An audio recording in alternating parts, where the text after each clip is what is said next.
voy a hacer una breve presentación, un poco del recorrido que llevo hasta que acabe por aquí en la Fundación. Aproximadamente llevo unos 20 años trabajando, iniciándome en el ámbito de menores, pero casi inmediatamente pasando a un ámbito sociosanitario a partir de trabajo con la Agencia Antidrogas, siempre en la Comunidad de Madrid, y con la red de personas sin hogar. Anteriormente, como os mencionaba, y de forma simultánea, con los servicios sociales del Ayuntamiento de Madrid. Eso a grandes rasgos, para no enrollarme. Y que nos pongan. Yo llevo 6 años aproximadamente dedicándome a esta profesión. Mi trayectoria siempre ha estado vinculada al ámbito de la geriatría, en otra comunidad autónoma. Yo soy andaluz, entonces allí es donde he podido desarrollarme profesionalmente. Y aparte de la labor asistencial, siempre he estado muy vinculado a la gestión de proyectos y búsqueda de subvenciones y financiación pública. Y hasta que tuve la suerte de llegar aquí y seguir desarrollándome como profesional de la social. Vamos a dejar por aquí la presentación, ¿vale? Vale, vamos a grabar la sesión ya. Estamos grabando. ¿Ya? ¿Se ve bien? Sí. Vale, estupendo. Perfecto. Vamos a ver. Queríamos comenzar la sesión preguntando a los asistentes, y si es posible que respondáis, ¿qué significa para vosotros, qué es lo que hacemos los trabajadores sociales de la Fundación en las unidades hospitalarias o en los centros periféricos? Si hay algún Si hay algún valiente que se moje.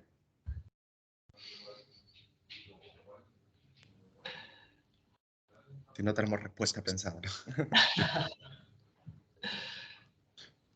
Bueno, si no más adelante y si no al final en el turno de preguntas, que vamos a intentar que sea lo más dinámico posible para permitiros plantear ejemplos o situaciones sobrevenidas en los hospitales o en los centros periféricos, pues retomáis un poco esta respuesta. Nuestra prioridad como trabajadores sociales se centra en la valoración y en la intervención en el contexto sociofamiliar del paciente, detectando así las posibles necesidades cuando ellos llegan por primera vez al tratamiento de diálisis. Es importante tener en cuenta que tenemos en cuenta sus propias capacidades y las de su familia para rebajar ese nivel de ansiedad que en un momento dado a nivel social desconocen a qué tipo de ayudas o de cuidados pueden optar. En líneas generales, los trabajadores sociales sanitarios, en este caso del GAP, tenemos o abordamos diferentes funciones, por supuesto una asistencia individual, una gestión de recursos propios. ¿Tienes el micro encendido? ¿Perdón? Una gestión de recursos propios y ajenos, una función educativa y de empoderamiento del paciente a través de todo el GAP muy importante. Otra labor y otra función investigadora y formativa y, por supuesto, una coordinación interna y externa que nos acompaña en el día a día. Dentro de estas funciones, normalmente, cuando el paciente accede por primera vez a la consulta del médico en los centros o en los hospitales, bueno, pues lo que suele ocurrir es que el paciente sabe, además de la existencia de un grupo de apoyo al paciente formado por distintos profesionales, y ya en ese momento incluso la primera acogida que hacen los médicos pueden detectar y detectan perfectamente necesidades sociales o de cierta vulnerabilidad.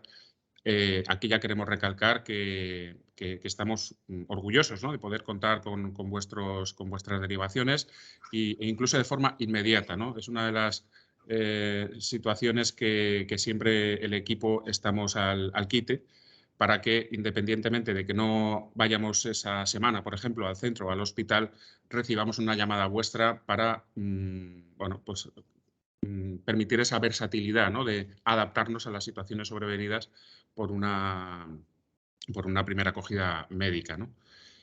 Mostramos, lógicamente, apoyo y confianza al paciente desde el primer momento, desde el minuto 1. En aquellos casos que tenemos un porcentaje elevado de pacientes extranjeros, un 10-12%, y aquellos que no hablan castellano, también nos buscamos las herramientas para poder estar ahí. Bueno, yo os puedo adelantar que me defiendo con el inglés y con el francés, y eso a mí me permite también acceder con más facilidad a los pacientes pues, de origen árabe o nigerianos, o en fin, que por lo menos sepan, pues mira, podemos contar con una persona más allá de tirar de un traductor que siempre es un poquito más frío, ¿no? Normalmente en esa primera entrevista presentamos un poco nuestras funciones, lo que vamos a hacer con ellos, sin abrumarles mucho, explicándoles que somos itinerantes, que trabajamos en distintos hospitales, que abarcamos muchos pacientes, pero que nos tienen ahí al día a día. Y generalmente les damos una tarjeta de contacto para que nos llamen en caso de necesidad, que suele ser habitual. Como veis, recogemos la información necesaria no solo para conocer, sino para construir la historia social del paciente e iniciar desde ese primer momento o en días sucesivos la intervención con el mismo. Igualmente, los pacientes prevalentes de cada año tenemos un contacto estrecho con ellos y en esa valoración anual volvemos a abordar los 5 ámbitos más importantes, que es la situación sociofamiliar, la económica, las relaciones y recursos institucionales, si ha habido cambios a lo largo de ese año, a lo largo de alguna gestión administrativa que hayan podido hacer, porque la hayamos impulsado nosotros con ellos o ellos por su cuenta con su familia o individualmente, y obviamente abordamos el tema de la vivienda, de las residencias y su situación sociosanitaria gracias a la evolución clínica de Nefrosoft. En estos casos, tanto en la inicial como en la prevalencia, siempre catalogamos la intervención con el paciente en 3 modalidades, ¿no? Un seguimiento normal en el que a priori el paciente no tiene, no es que no tenga objetivos, pero lógicamente lo tiene un poco más fácil, por decirlo de algún modo, a nivel social, insistimos, porque a nivel psicológico, lógicamente, puede diferir totalmente la intervención y puede ser otra dimensión. Pero normalmente con quien nos invertimos mucho más tiempo en la intervención a nivel social son aquellos pacientes que los pasamos a observación, en los cuales sabemos que hay un riesgo de vulnerabilidad social, o en intervención, que es algo ya inmediato donde hay una vulnerabilidad social y unas variables de muchas... Sí, es como una necesidad mucho más latente. Muy latente. La que necesita. Exacto. Dentro de toda esta parte de acogida de nuestros pacientes nuevos y de los pacientes prevalentes, gran grosso de nuestra praxis dentro del grupo de apoyo son los dichosos desplazamientos, sobre todo en época estacional, en la que necesitamos la coordinación y el trabajo conjunto con los médicos y enfermería. Los desplazamientos, como veis en esta tabla, son bastante elevados, se realizan alrededor de 300, en este año 2022 yo creo que la cifra incluso es un poco más elevada.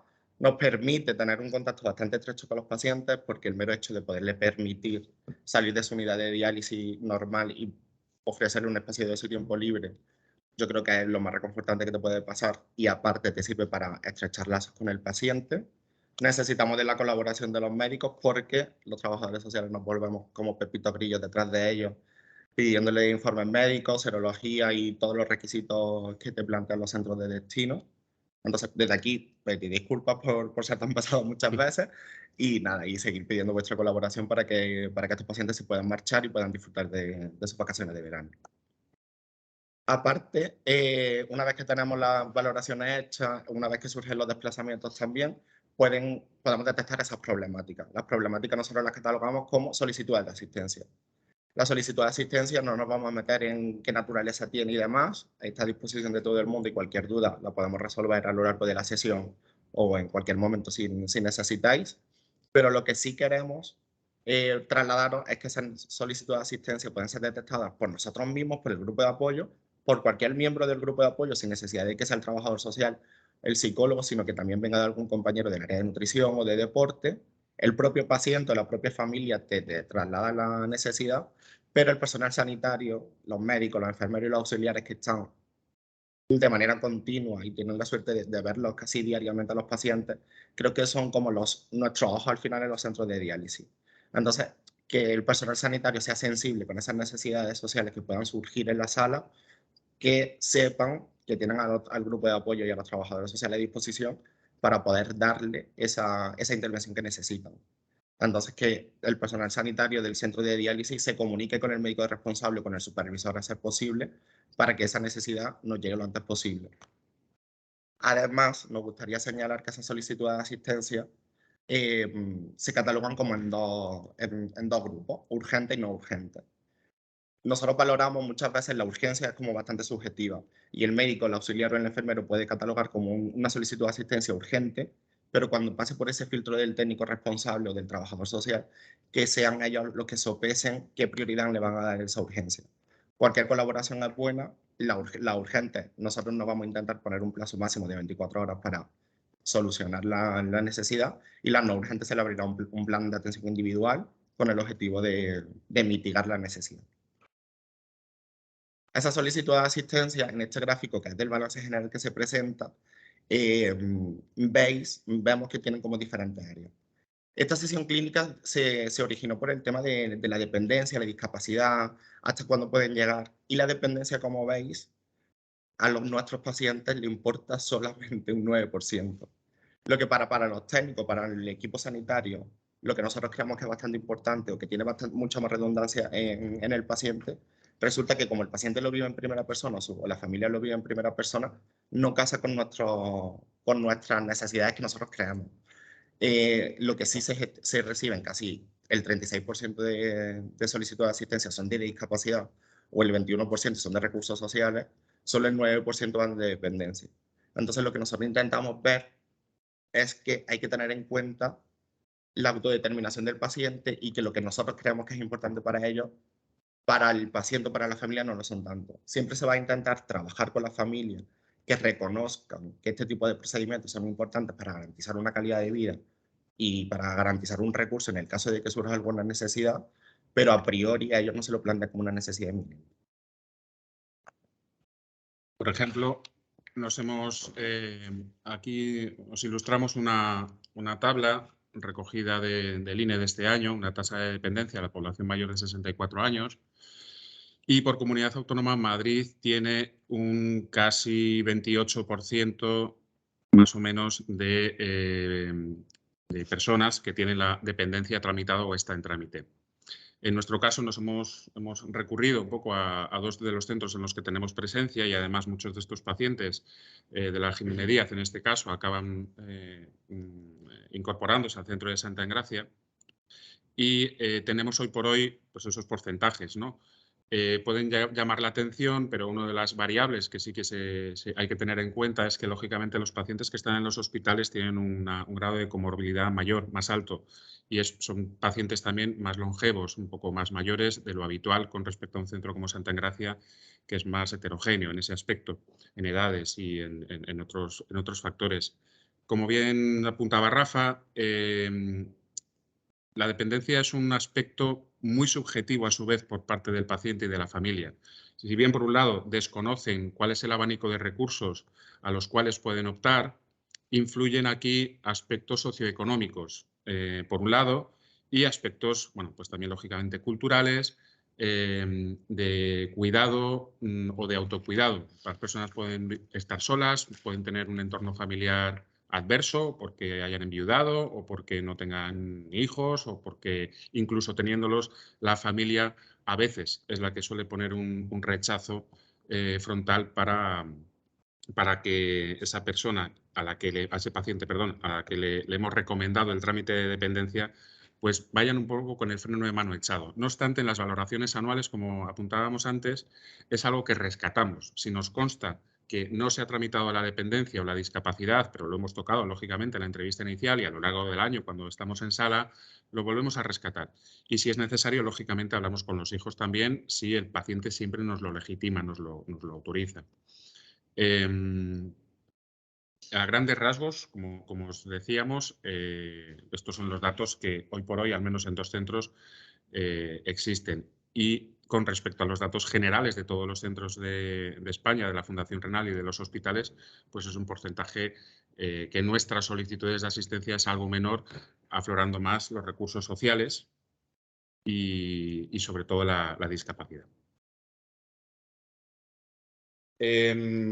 Las solicitudes de asistencia, también a grandes rasgos, esto es una foto, ¿no?, que queremos no pasa rápido, pero sí que lo tengáis en cuenta y que rescatéis más adelante si queréis consultar este documento, que lógicamente va a estar a vuestra disposición.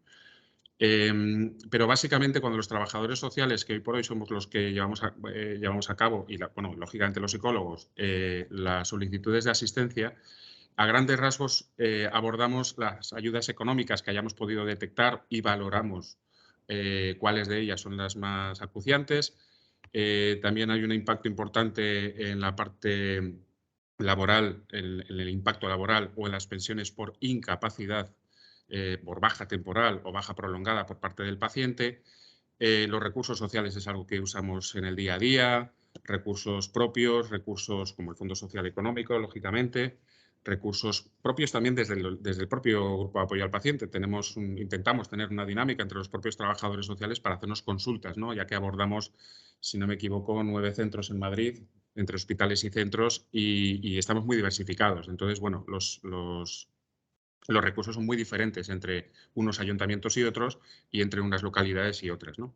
La discapacidad es algo que también es uno de los pesos pesados de nuestra intervención. Requiere tanto la dependencia como la discapacidad un trabajo administrativo muy grande, muy elevado, que hay que hacerlo a mano, que hay que ayudar al paciente en la mayoría de los casos a rellenarlo con él, a presentarlo incluso por él o por ellos en los registros habilitados para ellos en la Comunidad de Madrid, aunque se pueda hacer de forma telemática. Nosotros en Madrid no tenemos la suerte que tiene Galicia, por ejemplo, ¿no? de disponer de un certificado electrónico telemático que les permite agilizar los trámites. Nosotros lo hemos intentado, pero desde la Comunidad de Madrid está capada esa opción, ¿no? Y, por ejemplo, en el ámbito de la discapacidad, sí destacar que luego lo vamos a abordar de otra forma, con una serie de ejemplos, y ahí probablemente lo vais a ver mucho mejor, pero es algo que transmitimos al paciente desde el principio, que va a obtener muchas ventajas por el hecho de recibir un tratamiento crónico. No solamente se circunscribe a la enfermedad renal, sino a todo tipo de patología física, psíquica, sensorial o mixta, pero en ellos hacemos hincapié que no pierden nada por tramitar la discapacidad, ni muchísimo menos. Hay algún paciente que puede dudar al respecto, pero básicamente tiene un beneficio fiscal directo, una reducción de impuestos, transporte en el caso de la Comunidad de Madrid y directamente en el Ayuntamiento de Madrid, muy subvencionado, muy barato. Y por último, acceso a los centros especiales de empleo, que más adelante abordaremos. En cuanto al tema de cubrir la solicitud de asistencia y demás, a grosso modo, las actividades que nosotros llevamos en colaboración con la otra área del grupo de apoyo, las excursiones que se realizan a través del grupo de apoyo, la actividad de formación para el empleo con el objetivo de la inserción laboral de nuestros pacientes, la labor educativa para la salud con los talleres que desarrolla el área de psicología, con los talleres de estimulación cognitiva, adhesión al tratamiento y demás. Y como comentaros como novedad que se está elaborando este año para trabajar con los pacientes del próximo año, un cuadernillo de actividades, Fabiola lo llama como taller infinito, y ojalá así sea, un cuadernillo en el que se van a intentar trabajar en un solo soporte contenido de las diferentes áreas que conforman el grupo de apoyo. Nutrición, deporte, trabajo social y psicología. Estamos intentando crear contenido más que suficiente, adaptándolo a grupos de edades para mayores de 65 y para menores de 65, personas con discapacidad reconocida, con el objetivo de que tengan un cuadernillo de consulta que a la vez les sirva para trabajar capacidades, y os lo haremos llegar cuando esté terminado. Y esa labor investigadora y formativa, con este giro que ha tenido la Fundación en el último tiempo, Trabajo Social también ha cogido ese impulso. Hemos tenido diferentes hitos que yo creo que hasta la fecha no se habían dado. El año pasado tuvimos la compañera que estaba con nosotros ante la Fundación, Laura. Estuvimos en el primer Congreso Nacional de la Humanización para la Salud con una ponencia. Este año tuvimos la oportunidad de tener presencia también en el Congreso Nacional de Trabajo Social. José también ha hecho colaboraciones con el Hospital Puerta del Hierro. Y aparte hemos empezado también o rescatado esa idea de tener colaboraciones con universidades. Actualmente tenemos convenio con la Universidad Rey Juan Carlos y la Complutense de Madrid, con el objetivo también de tener presencia en el ámbito educativo y poder estar más presente en otras esferas. A nivel de coordinación, siempre nos gusta pues, tener esa coordinación interna, sí, es muy importante entre las áreas del grupo de apoyo. Destacar también esa coordinación que en muchos centros, por ejemplo en mi centro de Santa Engracia, se dan de maneras casi esporádicas con los médicos, con los enfermeros. Aprovechamos cualquier punto de encuentro para ponernos al día de cómo van evolucionando los casos, y siempre tenemos el teléfono a nuestros responsables para cualquier cosa, información y demás. Como hemos ido mencionando antes, la coordinación externa implica muchos correos electrónicos de ida y vuelta, conversaciones telefónicas independientemente del centro en el que te encuentres, con los servicios sociales, con los centros de salud, con los hospitales de referencia, sobre todo con las unidades de trabajo social de los hospitales de referencia, en aquellos casos en los que, por ejemplo, pueda surgir una situación de un paciente crónico en un centro periférico y que se incorpora puntualmente por una situación aguda al hospital. Solemos estar coordinados habitualmente y, por supuesto, otras modalidades del tercer sector en las cuales destacaríamos las coordinaciones con las entidades que trabajan con extranjería, fundamentalmente con una de ellas, un servicio jurídico de abogados que nos apoyan en los trámites para los pacientes que tienen dificultades a nivel administrativo. Las limitaciones en la praxis. Aquí nos gustaría dedicarle un poco de tiempo e interrumpirnos incluso, si queréis, no sé cómo lo ve Rafa, como lo hagáis normalmente, para parar o haceros las preguntas y luego nos las consultáis. Es importante, pues mira, tened en cuenta de cara al equipo asistencial, fundamentalmente médico y enfermería, que, para empezar, hablar de dependencia y discapacidad no implica hablar de lo mismo. Son trámites, gestiones completamente diferentes, son complementarias, son primas hermanas, por decirlo de algún modo, y de cada una se obtiene una serie de ventajas. La dependencia no necesariamente está más orientada a personas de 75 años en adelante, ni mucho menos. En las entrevistas iniciales solemos recalcar que una persona mayor de 65 años, aunque tenga un nivel de dependencia no muy elevado, no está de más empezar a tramitarlo porque es una detección precoz, sobre todo en nuestros pacientes, obviamente. Y la discapacidad, como antes os hemos comentado, os he comentado yo, no es lo de menos, va a implicar una serie de ventajas que, al menos en la Comunidad de Madrid, afortunadamente se han acelerado los trámites o los tiempos, cosa que veníamos sufriendo años antes de la pandemia como como una lacra, ¿no? Una pena en cuanto a la solicitud y el reconocimiento de la discapacidad. Con respecto a la dependencia, importante, no asegura el trámite una dependencia. A grandes rasgos son 3 grados lo que obtiene una persona por dependencia en el Estado español, y consideramos resaltar que no asegura un recurso residencial de forma inmediata. Que lo tenga tramitado y reconocido es ideal, pero luego se abre un abanico de recursos que es verdad que en el caso de los pacientes renales habitualmente recalan en los servicios de ayuda a domicilio, que no implica que sean gratuitos o totalmente gratuitos, que es uno de los aspectos que también queríamos resaltar, y sobre todo en la gestión de una plaza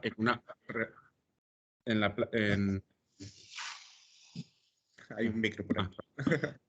Hola, ¿puedo preguntaros una cosa? Sí, cómo no, Lola.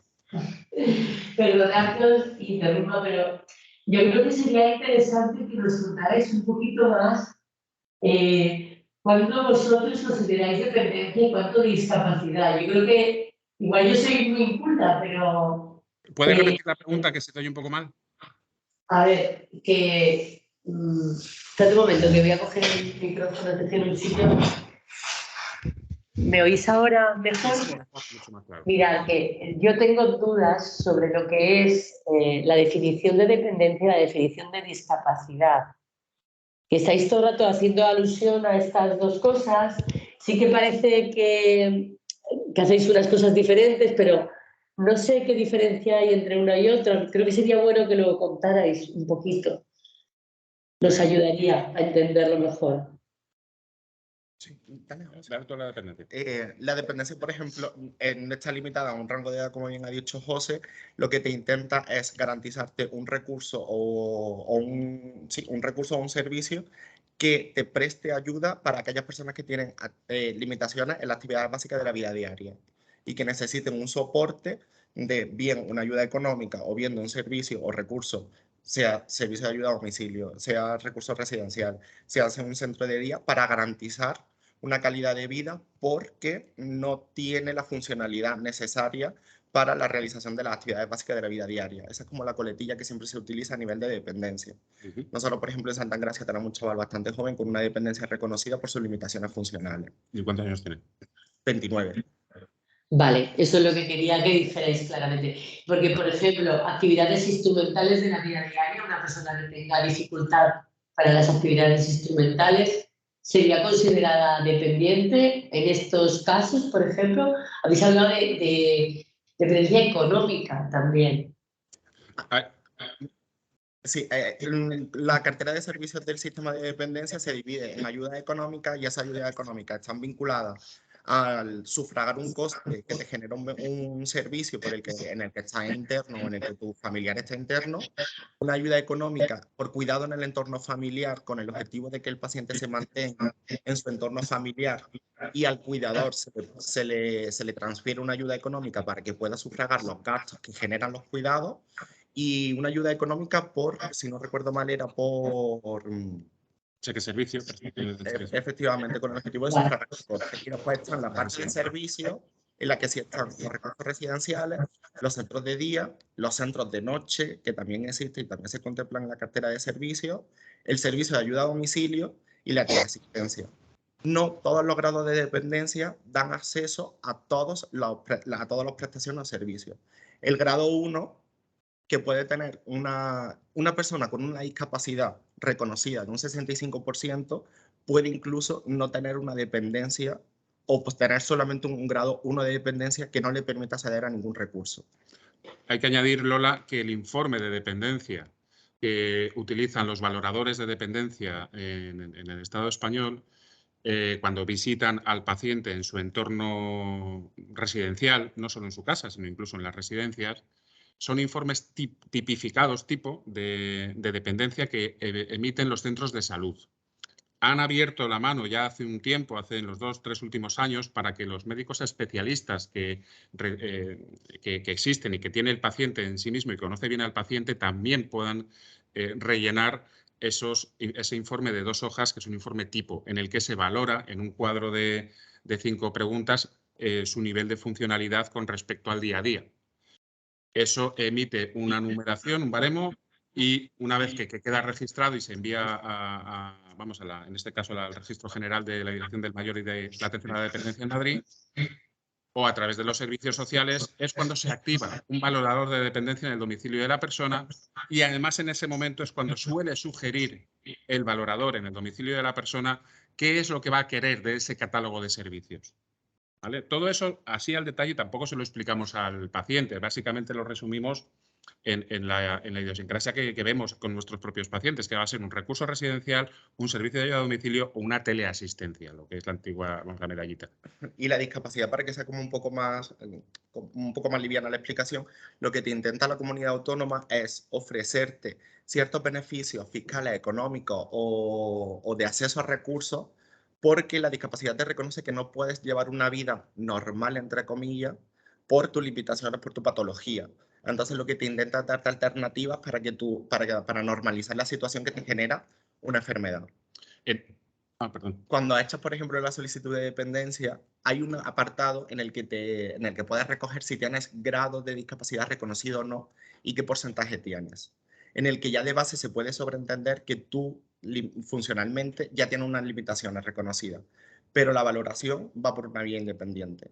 La discapacidad no está tan relacionada con servicios de apoyo ni genera una ayuda económica, a no ser que tenga más de un 65%, y son como otras casuísticas que sí que tienen que ver más con pensiones no contributivas y demás, pero no te genera o no te permite el acceso a recursos de protección o a recursos de apoyo en el día a día. Y por último, que no está de menos, que es igual de importante,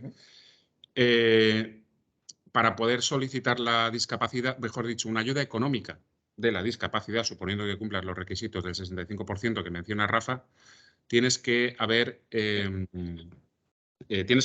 demostrar una residencia legal de 5 años en España, 2 de los cuales son anteriormente, bueno, da igual, 5 años de residencia legal en España para poder solicitar una ayuda económica a la discapacidad. También es importante porque a veces pueden surgir situaciones en la sala de diálisis de pues esta persona, no entiendo cómo teniendo discapacidad no tiene una ayuda económica. Puede que incumpla por diferentes requisitos, pero ese es uno de ellos, que no lleve 5 años aquí. Y con respecto a la dependencia, 10. Sí. 10 años tiene que tener. 8. Yo creo que son 10, pero bueno, no sé, no estoy seguro, por son 8. De residencia legal para solicitar la posibilidad de incorporarte a alguno de las ayudas que ofrece la dependencia. Yo creo que así como resumen a eso, la dependencia, independientemente de la edad, lo que te da es acceso a una cartera de servicios para que tú puedas tener calidad de vida y apoyo institucional para cubrir esas limitaciones funcionales, y la discapacidad lo que te genera una serie de recursos para compensar un poco la dificultad para llevar una vida normal. Y aparte yo creo que ahora en los casos prácticos que hay planteados, creo que se va a terminar de entender. Si no, igualmente al final de la presentación volvemos, si queréis. En cuanto a las limitaciones de toda esta controversia que ha generado la discapacidad, la dependencia, la gratuidad de los servicios, los trabajadores sociales, otra cosa que nos encontramos en nuestras limitaciones son que hay algunos servicios sociales, sobre todo en ayuntamientos mucho más pequeños, que tienen una ayuda bastante limitada, que no llegan a cubrir las necesidades reales de los pacientes, y de ahí que se haya generado el Fondo Social o otras ayudas complementarias de la Fundación. Me gustaría a mí destacar que no se eligen a los pacientes al azar. Muchas veces vinculamos sin darnos cuenta servicios sociales a pacientes extranjeros o a un tipo de pacientes. Todos los pacientes que reciben una ayuda, todos los pacientes que tienen intervención por parte de trabajo social o de servicios sociales fuera de la fundación, tienen su baremo, tienen su valoración. Lo mismo que no se pauta un medicamento sin una valoración previa. Nosotros no damos ayuda libre albedrío, ni elegimos a los pacientes que quieren o no deben tener ese apoyo social. No siempre se cumplen las expectativas que los pacientes observan sobre las funciones del trabajador social.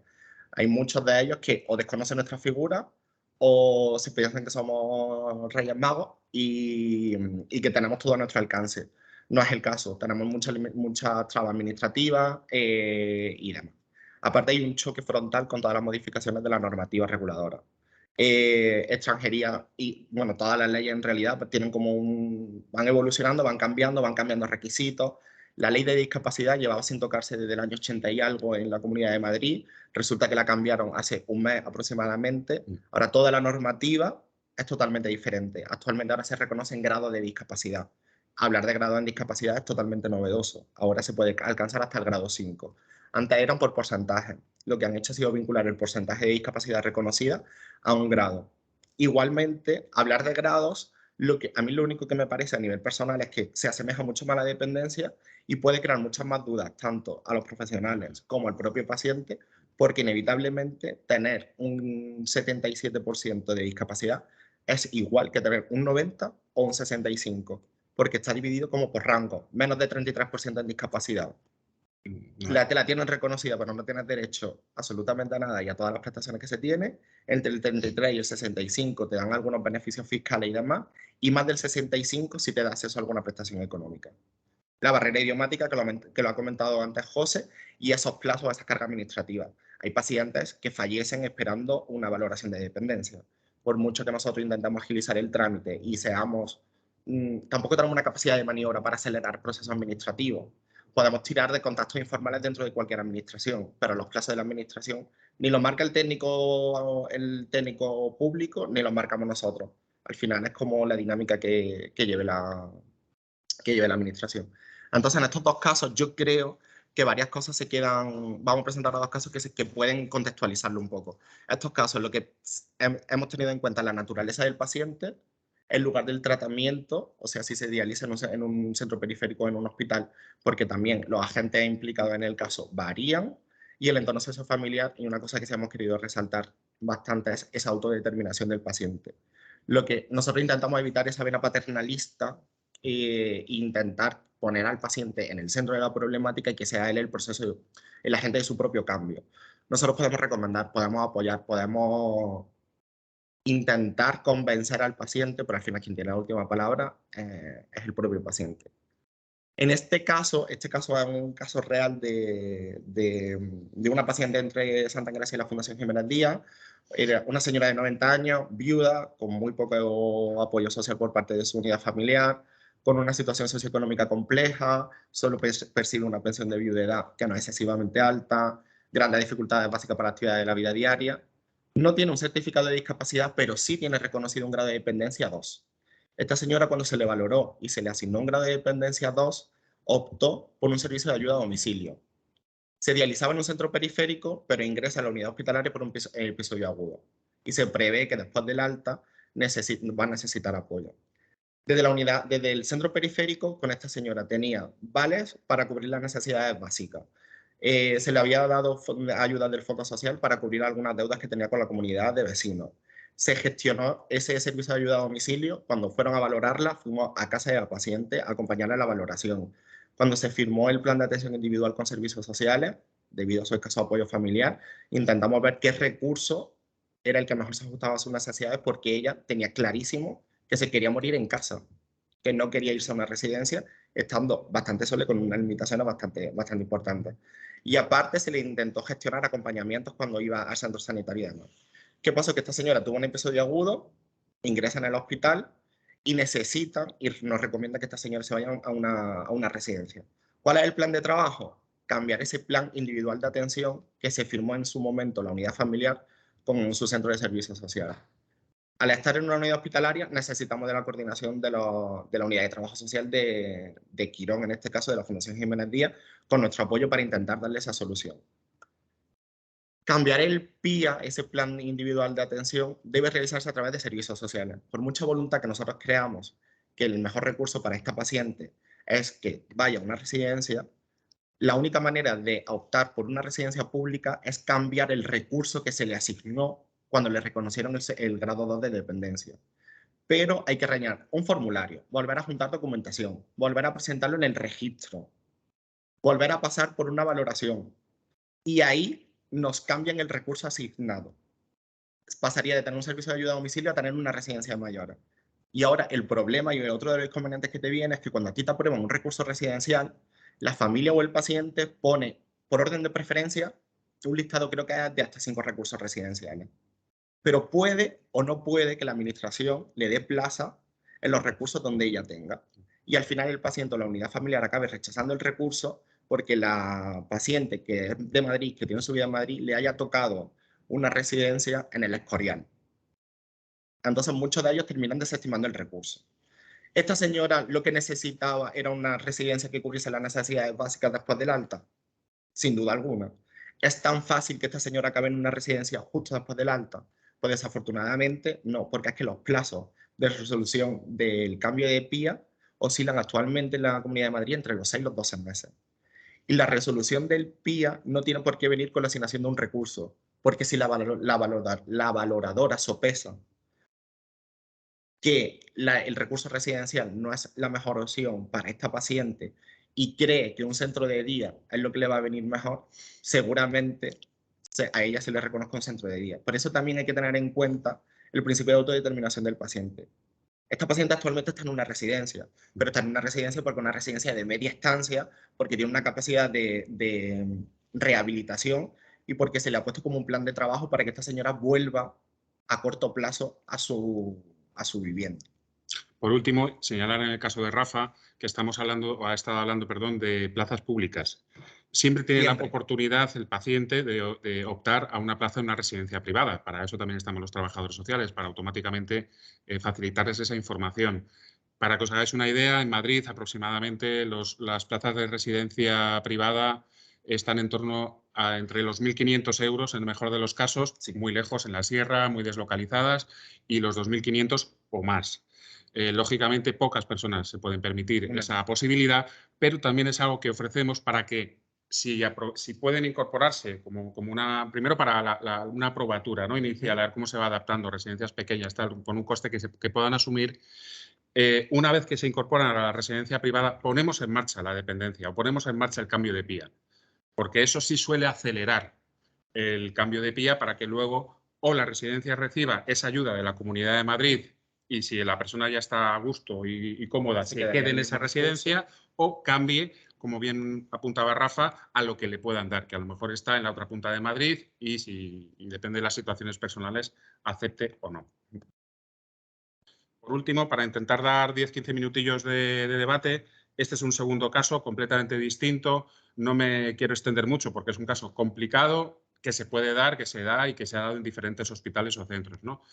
A grandes rasgos, lo que quiero destacar, en lugar de contarlo, porque si no, no les vamos a dar tiempo al debate, es que en este caso las personas extranjeras que no tienen una situación regular administrativamente hablando o que son solicitantes de asilo o protección internacional tienen lo que llamamos, al menos en Madrid, un documento de asistencia sanitaria temporal, que dura 2 años o que dura lo que dura la resolución de la protección internacional en el caso de los pacientes que han solicitado asilo.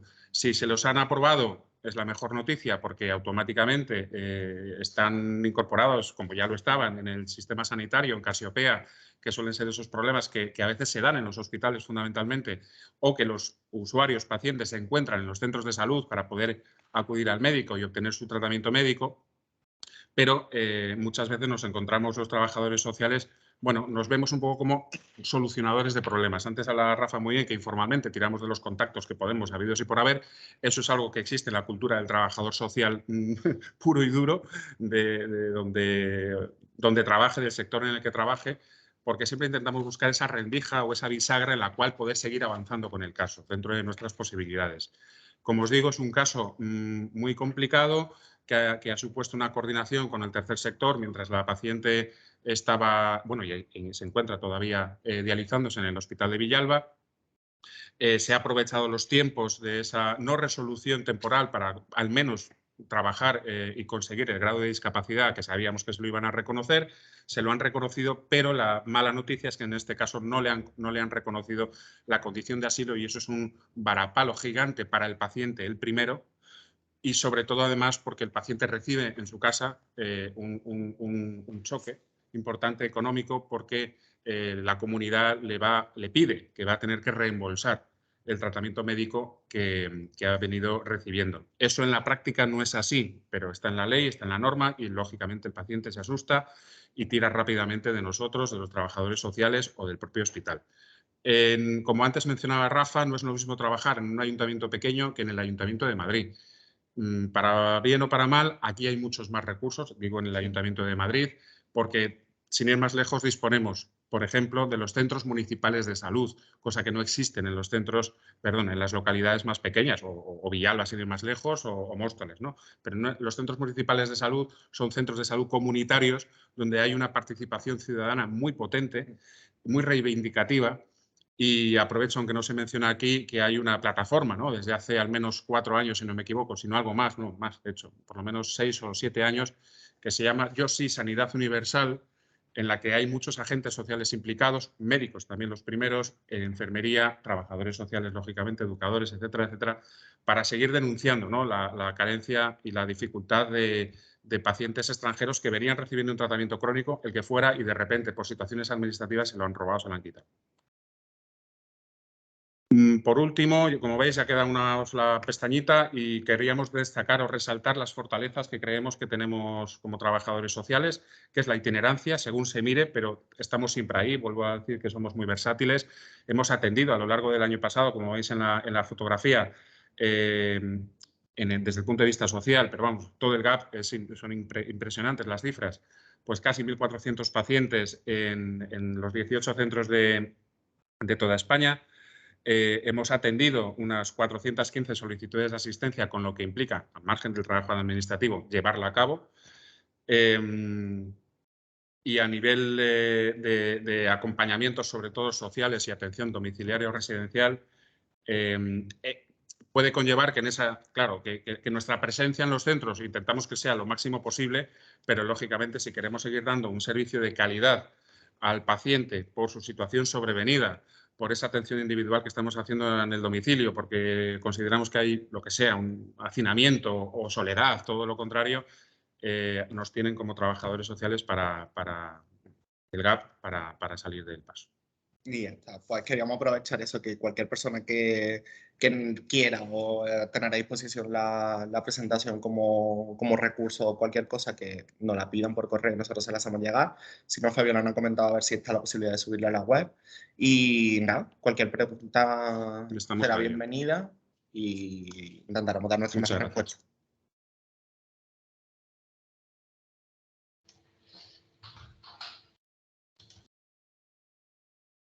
Bueno, muchísimas gracias a los dos. A mí me ha quedado súper claro.